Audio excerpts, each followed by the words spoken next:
LinkedIn presents. Welcome to the Human Capital Innovations Podcast.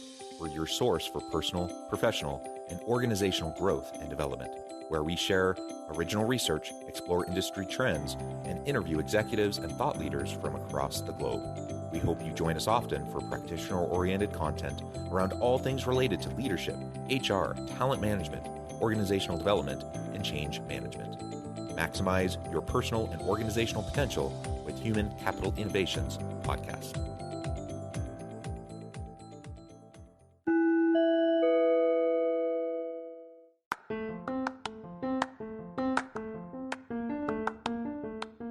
Do you enjoy the Human Capital Innovations Podcast? Enjoy ad-free listening by going to the Patreon page, and please consider contributing even at the producer or sponsorship level. And please leave a review. Thank you for your support.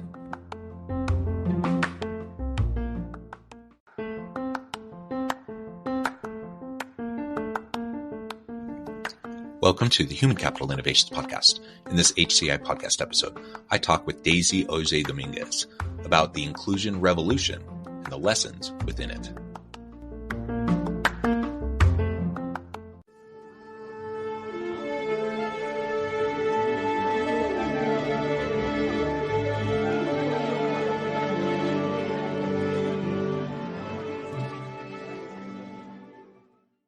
Daisy Auger-Domínguez, welcome to the Human Capital Innovations Podcast. Thank you for having me, Jonathan. It is a pleasure to be with you. You're joining us from Martha's Vineyard. I'm south of Salt Lake City in Utah. And today we're going to be talking about the inclusion revolution and the lessons within it. This is just a fascinating topic. I'm super thrilled to have the opportunity to talk with you today. As we get started, I wanted to share Daisy's bio with everybody. Daisy has made it her mission to make workplaces more equitable and inclusive. As the Chief People Officer at Vice Media Group, Daisy leads a global team responsible for people operations, diversity, equity, and inclusion initiatives, corporate facilities and real estate, procurement, and social impact practices. Her TEDx talk, Inclusion Revolution, and book by the same title, calls on managers to take on the work of dismantling racial inequity in the workplace. She has designed, led, and scaled organizational transformations at Moody's Investors Service, the Walt Disney Company, Google, and Viacom, and founded the Auger-Domínguez Ventures, a workplace consultancy. Dynamic speaker, writer, and advisor, Daisy serves on the boards of Planned Parenthood Federation of America, Brooklyn Children's Museum, Robert Sterling Clark Foundation, and St. Anne's Warehouse. What a fantastic background. It's a pleasure to have you. Anything else you would like to share with me or my listeners by way of your background before we dive on in? I think you've covered it quite well, Jonathan. I think the only other thing that I would add is that I am Dominican and Puerto Rican. I was born in New York City and raised in the Dominican Republic.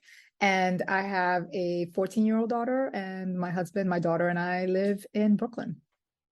Wonderful. Wonderful. Thank you so much. So let's dive right on in. What inspired you to write Inclusion Revolution? The full title is Inclusion Revolution, the Essential Guide to Dismantling Inequity in the Workplace. And again, you have a TED Talk by the same title. Tell us a little bit about that and why you decided to write that, why that book, why now? Well, the inspiration for any book, I believe, is partly your lived experience. And for me, the great driving force of my career has been helping others feel seen, valued, and understood in the workplace, and to help organizations minimize people feeling like outsiders, because it was part of my own winding journey. Much of what shaped my desire to write Inclusion Revolution as a practical, hopefully inspiring roadmap for building and growing equitable workplaces was my own experience in the workplace as a Latina, a person of color, an immigrant, and so much more. It's always great to hear the origins behind these types of efforts, because it's a Herculean effort to put thoughts down to paper and it's quite the vulnerable effort to share it with the world. And so I applaud you and all the work that you're doing. So tell us more then about the Inclusion Revolution. What is it? Why should we be engaged in it? And how can we be a part of it? Absolutely. And I think I appreciate you mentioning the vulnerability in writing a book. And I think it's indeed a vulnerable experience to write and to share what you have experienced in the workplace, because many of us grew up in workplaces where we weren't taught to share what we were feeling and what we were experiencing, but yet we're still feeling and experiencing every day. And, as I rose from junior to executive ranks in some of the world's most admired companies, I often felt marginalized, overlooked, and, as if you couldn't escape the most stereotype-filled assumptions about, your identity every single day. And I didn't want anyone to feel like that. But even as I fought to break down barriers for women, people of color, and other marginalized workers, essentially to bring more seats to the table, I have had to desperately fight to earn and keep my own seat at the table, while having to manage how others have at times perceived my successes as some kind of injustice inflicted on them, just because of our differences. And so I wrote Inclusion Revolution specifically for managers, because management is what most directly impacts the experience of workers. And the people doing it have typically never been taught how to do it well, much less with an inclusive and an equitable lens.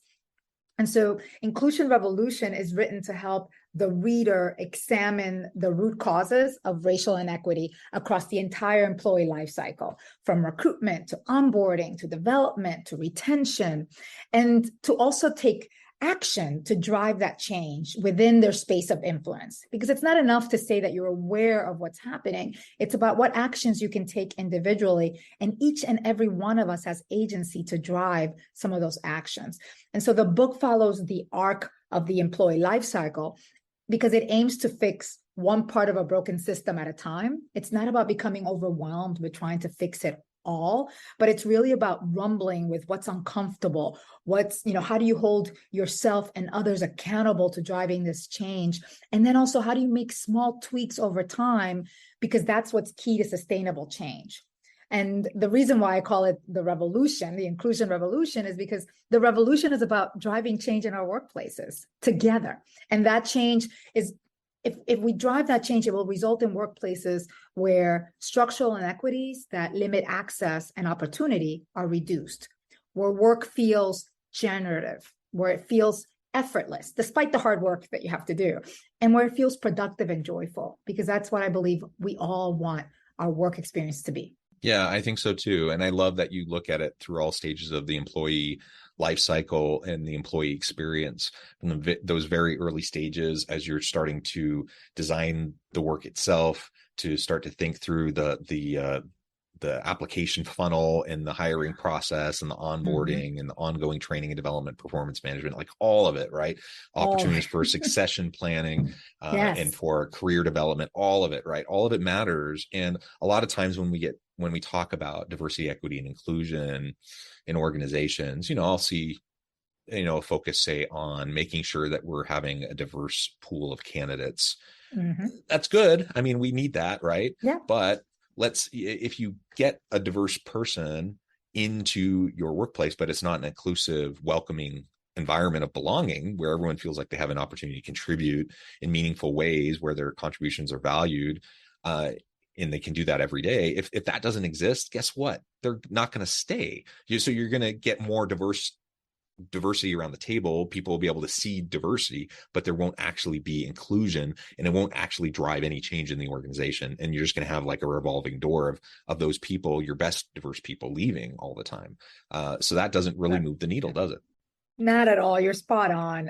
And I talk, the book, it was so hard to not make the book too long, but to make it explicit enough into every one of those elements of the employee life journey, because indeed focusing too much on one versus the other limits your capacity to actually build an inclusive and equitable workplace, right? And so for most organizations, and this is how I started out in this work, I started out as the head of diversity and inclusion for Moody's Investor Service, but one of the things that I realized shortly into my tenure was that it was like pulling teeth from the recruiters to attend the diversity events that would generate diverse talent pipelines for us, that it was pulling teeth from them to build inclusive hiring processes so that we had a system of fairness and equity in how we interviewed, how we selected candidates.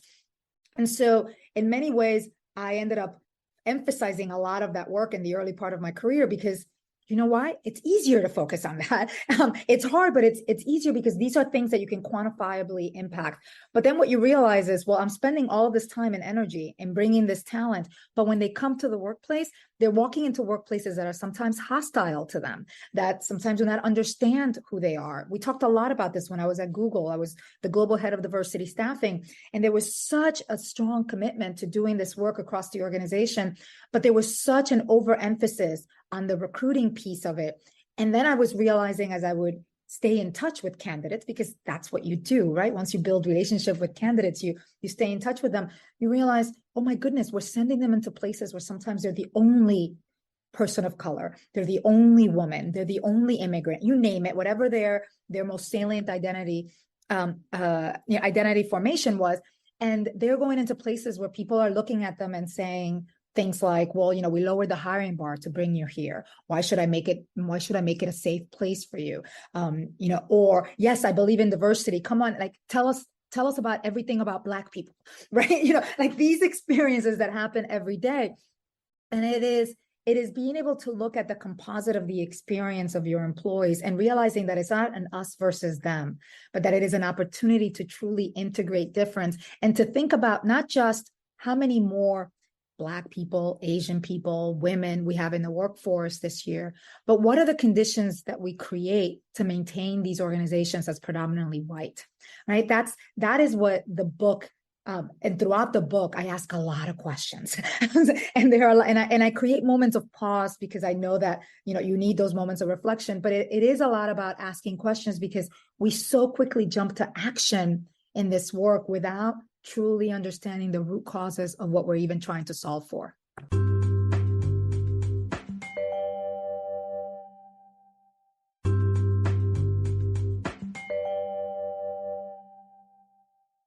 Yeah, it's so true. And it's hard to get that mindset shift to take hold, especially those who've been resistant towards any diversity work in the first place, let alone to move beyond kind of again, it's hard work. I don't want to minimize the work of equity, diversity and equity pieces, that those are essential pieces.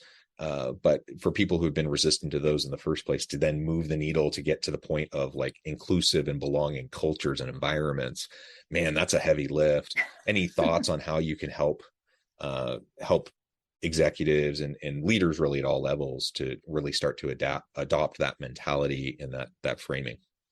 It's very much how I write the book. The book is broken up into these 4 frameworks around reflect, vision, act, and persist. And the reason why it's not like there's a chapter that's written about that. Like I said, the book is written around the entire employee life journey. But if you look at the way that it's shaped, those first chapters are about like, let's just really get our head space right. So this is the advice that I always give leaders. It's like, don't jump into what you think needs to be solved. Think about the summer of 2020, when every company started announcing all the things that they were going to do. And everybody had long lists and bullets of all the things they were going to do to address racial inequity. And as I watch all of these lists, I would cringe sometimes from that, out of worry for these organizations, because I knew that it was these gut reactions of what we need to put out there so that we do not get canceled, so that so that the attention is not placed on us, instead of really spending the time to speak to your employees, understand the sore spots in the organization because they're different and every organizational culture is different, and then design a strategy and a process that makes sense and that can be absorbed over time. Because it's not about making this happen today. It's about absorption and integration and sustainability over time. And some of that requires some real reckoning with bad behavior and toxic responses to things. And, leaders that would, on the one hand, yell at me one day and the next day tell me, oh my goodness, I don't know how to give feedback to this Black employee on my team, Daisy, come and sit next to me, and said, no, you had you were not worried about yelling at me yesterday for something that was really inconsequential. And today you're actually walking away from what is core to your responsibility, which is providing performance feedback to all of your employees, regardless of what their racial, ethnic, or gender background is. So it is those moments of, it is very unique to the leader and the experience of the teams. And it is also about building muscles of how to take away the one thing. And this is it, Jonathan. The one, I've been interviewed about this. I've written about this, a few articles on this on HBR. The one thing that's keeping us from delivering on all of these promises on diversity, equity, and inclusion is fear. Fear is a hugely limiting factor. But it's many different fears, right? It's fear of saying the wrong thing. It's fear of not doing enough. It's fear of losing your stature. It is historic trauma that we carry about how we have been mistreated or things have been taken away from us in the past, of how much we've had to work, how much we've had to face hurdles that were unfair. Right? They were all unfair, but I faced these hurdles. So why can't you face them too? Right? It's all of these things that none of us want to say out loud because, we feel shame about them, but they are the things that like hold us back from driving change. They're that feeling in the, in the pit of your stomach that just freezes you and doesn't enable you to be the leader that I actually believe most humans want to be. Right? I really do believe that most leaders want to work in organizations where they feel respected and valued and recognized, and where they in turn respect and value and recognize others. But we get stuck in our own ways. And so to answer your question a bit more succinctly, the way that I work with leaders and engage them is by walking them through these steps and having them recognize where their sore spots are in the organization, helping them find those. And it's not always me. It's not always about me finding it for them. It's about them doing that work. And then co-creating or enabling conditions for them to create, what are the 2 to 3 things that you're going to do differently? And that begins with asking your questions, like as simple as, what confuses you, or what scares you, or, what excites you about this work? Sometimes asking that question alone can really open up the space of, hey, this is where, I think I may be failing. This is where I think I may be going to, and then you build a roadmap around that and you build it, which is why the chapters in Inclusion Revolution, at the end of each chapter, there's a bit of a cheat sheet, and I call it your roadmap to your Inclusion Revolution, because I didn't want to make it feel like, oh my gosh, I have to read this whole book, and then once I'm done with the book, then everything is done. It's like, no, it's like, from time to time, you're going to have to go back to these chapters and be reminded. I was like, oh, what are the questions that I was asking? What are the things that I need to do? And as a chief people officer, or as a leader in most organizations, these are the things that I encourage my team members to constantly remind leaders about. This is, let's remember that it's reasonable to want to work in an environment where you can do great work, where you can be recognized for it, where you can thrive. It's reasonable to expect a relationship with your manager where you can share your truths, right? Talk about your work, your growth, the things that get in the way. It's reasonable to expect that feedback be delivered thoughtfully and without bullying or personal attacks. And it's reasonable to expect clarity on what matters, how you're measured, how you work, how your work will have an impact on the organization. What happens if you fail? All of these things are reasonable, and forget that, the most fundamental of it is that it is reasonable to expect to be treated respectfully, with dignity, and to be understood as an adult and a human being with varied life experiences and demands on your life, whether you're a caregiver, regardless of whether you're a caregiver or not, but whatever those life demands are for you. And that's the kind of reminder that we all need from time to time to be better managers and leaders, to be inclusive managers and leaders, to be equitable managers and leaders.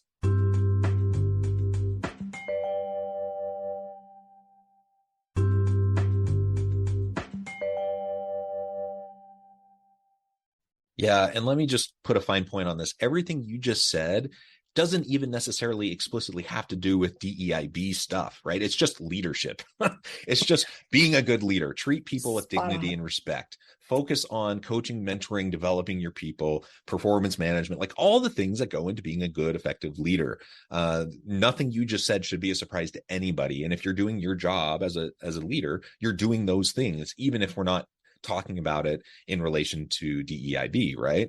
And so let's just remember that. Let's continue to make those efforts. Let's not step away from it or sidestep it and say, I get it. I'm a straight cisgender white dude. And so for people like me, it can be a bit of a fraught space. Sometimes you're a little bit nervous to enter the space and have dialogue around these types of topics.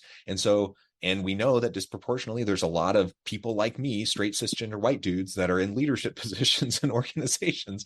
And so a lot of times they simply hand it off to somebody else because they're uncomfortable, or they just don't feel like they know how to do it, or maybe their mindset's not in the right place in the first place. For whatever the reason, we can't ignore this. It's just the job of being a leader. And so let's do our job. Let's be more effective at it. We can learn how to do it better.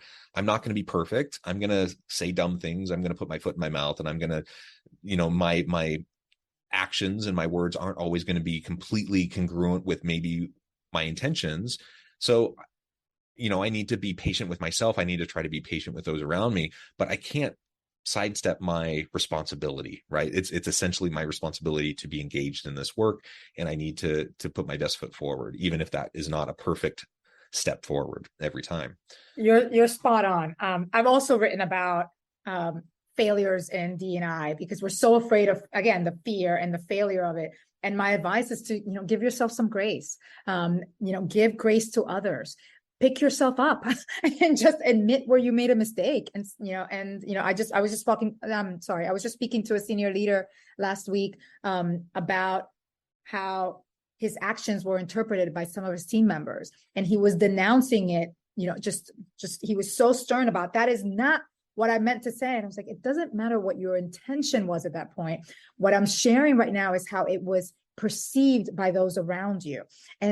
And there's a difference between intent and impact. And again, this is not about vilifying you, because I think that we get in this, our first reactions are about saying no to these statements or this feedback that we receive, because we're just so afraid of being vilified or fired or, reprimanded. And the conversation was about finding that space of understanding and kindness, of saying, hey, I know you didn't mean that. I know you're not a bad person. However, what I'm trying for you to understand is that your words had this impact on the people that you are responsible for, on the people that you should be showing care for, that evidence of care as a manager. And the opportunity here is for you to find a common ground. And part of that is to be able to say, this was not my intent, but I recognize that this is how you experienced it. And I'm recognizing it, not just to say it, right? I'm recognizing it, and honestly that, and I am sorry that is how I was interpreted. How can we find a way going forward as a team where we can have that sense of respect and trust? Because that's the team that I want to lead. And it's those moments of truth that we're so afraid of having, but that are so important with our teams. And to your point, and this is really, what Inclusion Revolution is about. I was like, it's essentially a management book in many ways. It is how to manage, and it is how to manage with a lens on racial equity, so that we realize it's not just the basics that we're getting wrong, is the basics that we're getting wrong are disproportionately impacting those who are already marginalized and most vulnerable in your organizations. So if we get the basics right for everyone, this is how we build truly thriving workplaces. And that, I believe, that's the end game here. That's what we can build. And that's what I believe, and I see many managers want to achieve on their teams. Yeah, well said, Daisy. This has just been a real pleasure. I know at the time I need to let you go, but before we wrap up for today, I just wanted to give you a chance to share with listeners how they can connect with you, find out more about your work, where they can find your book, and then give us a final word on the topic for today. Thank you so much. Well, you can find out more about me, and I am an avid LinkedIn commenter. I am on Instagram. And on Twitter, Daisy AD, on Instagram, and on LinkedIn, my full name, Daisy Auger-Domínguez. The book can be found on Amazon or on any of your local and large bookstores across the country. I get such a thrill every time someone posts some remote place that they found the book. I still can't believe that I'm a published author. And I just want to close by saying thank you for having me. I appreciate you amplifying this important message. And for those of you listening, I believe that change is possible. And I believe that it is possible because of people like you that care about this work and that are willing to put one foot in front of the other and try every day to build better workplaces for everyone. Thank you so much for having me. Thank you, Daisy. Again, it's been a pleasure. I encourage listeners to reach out, get connected, find out more about what Daisy can do for you. Check out the book. And as always, I hope everyone can stay healthy and safe. They can find meaning and purpose at work each and every day. And I hope you all have a great week. Do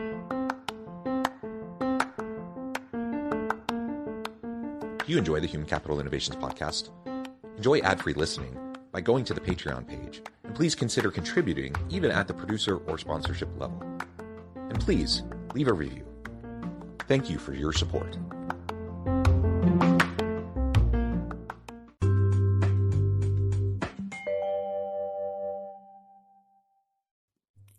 Thanks again for joining us for this episode of the Human Capital Innovations Podcast. I hope you stay healthy and safe and that you have a great week.